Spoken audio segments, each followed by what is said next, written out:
Hey everybody, welcome back. Corona Lessons, Volume 8. Man, sorry I didn't do one yesterday. I was in a shit mood all day. God, it was like we had our first day of spring, and it's like the first nice weather we've had here in Nashville, and it depressed the shit out of me. I don't really like nice weather. I like it when it's cold and gray. That's when I thrive. I know that's fucking weird, but that's just how I am.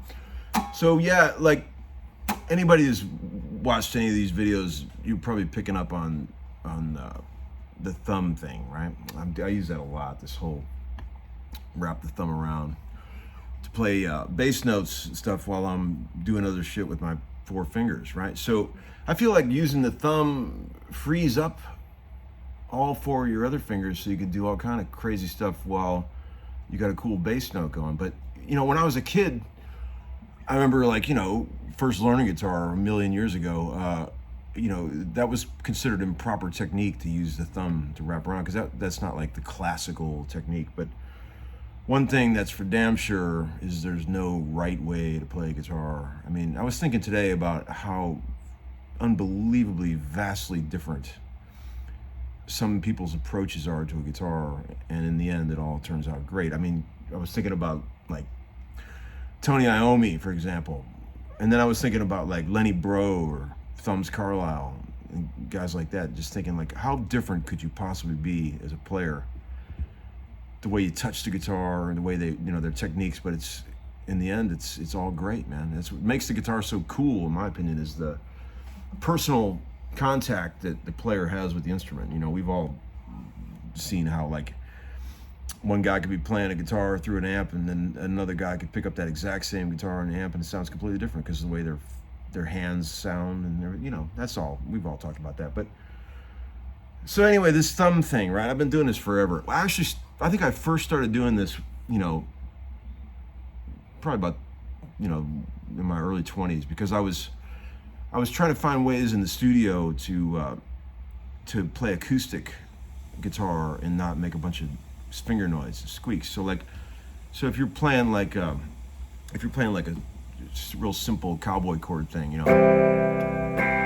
C, A, and you got to go to the F chord the traditional way. Man, can be very squeaky. Makes a lot of noise on a real sensitive microphone when you try to make that big of a change, right? So I started playing my F chords like this, where I use my thumb to wrap around, and it's a lot. Look how much freer it is.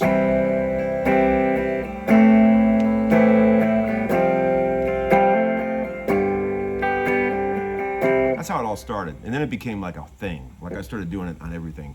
I know I'm not the first guy to do this. I mean, Hendrix was doing this a long time ago. I do have unusually large hands, and a lot of people say you do that because you got the monkey hands or whatever. But here's the thing: when you play the bass notes, here's the part of the thumb that you're actually hitting it on. It's not up here.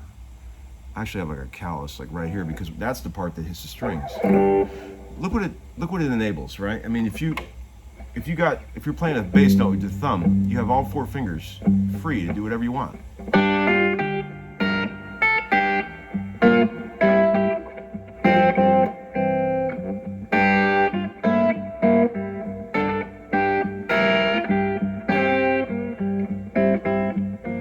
Okay?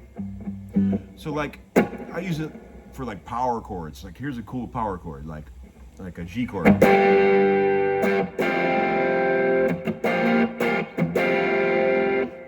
G chord with no thirds, right? you take take your thumb on the bass note, third fret, and then root fifth and octave with your ring and little finger, open G string, and then bar the D and the G on the third fret. And that chord's movable. B flat 6, F add 9. There's a cool C with no fifths. Right there, C with no fifths. So I use that constantly, man.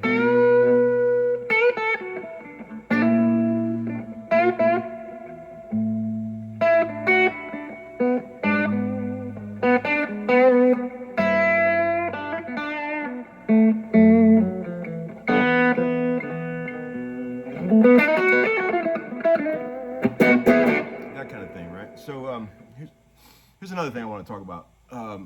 That'll keep you busy for a while, because the hard part about the thumb thing is getting the note to sound in tune, right? You can easily pull these notes sharp if you're hitting them wrong with the thumb. So getting a nice where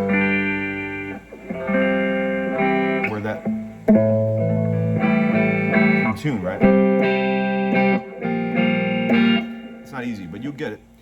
And it's a way better way to play, man. I feel like it's just so much freer, because I'm a frustrated piano player, and it allows me to do all the open extended voicings that I always wanted to do. Here's another thing, and then I'll shut the hell up. Okay, so this whole concept of using the pick and the fingers that I do a lot. I use the ring finger on the right hand. I talked about this on 2 episodes ago or whatever. I'll pick a constant drone note on an open string. In this case, it'll be open B, and then I play like a bunch of melodies beneath that, right? It's like an open E, right? Or not open E, but just regular E major, right? Let's check it out.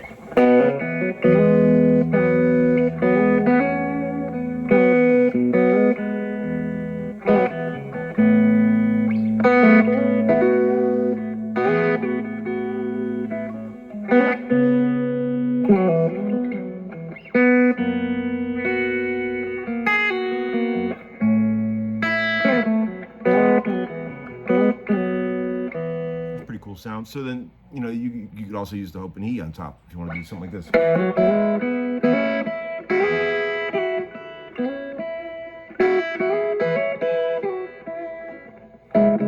You did it in any key. Like, say if you were doing like key of B.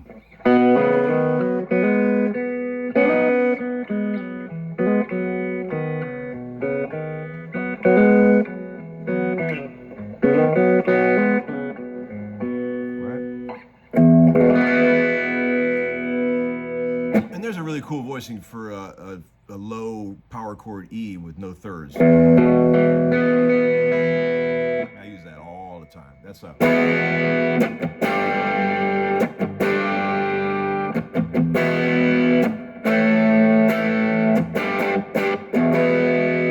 So it's E, open E, borrow the B and the E, 2nd fret, little finger on the 4th fret of the G string, and then open B. You got it.